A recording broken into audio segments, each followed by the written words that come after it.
Syederulun, seorang pelaku pengeroyokan terhadap Serka Amostabangun, anggota unit Intel Kodim 0204DS saat ini sudah ditangkap polisi. Satu orang pelaku utama penganiayaan yang ditangkap ini yakni Ketua PP Desa Limau Manis Insanul Afwa. Sementara para pelaku lainnya masih dalam pengejaran pihak kepolisian. Serka Amostabangun, anggota unit Intel Kodim 0204DS terluka parah setelah dikeroyok oleh oknum anggota Ormas Pemuda Pancasila di Tanjung Morawa, Kabupaten Deli Serdang, Sumatera Utara.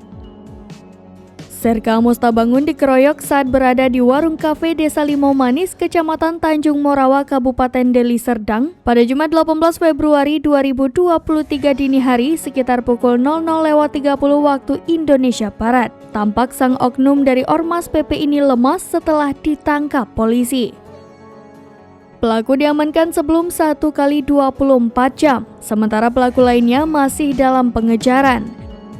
Kondisi anggota unit Intel Kodim 0204DS Serka Amostabangun yang babak belur dikeroyok anggota Ormas Pemuda Pancasila sampai saat ini masih dalam tahap penyembuhan.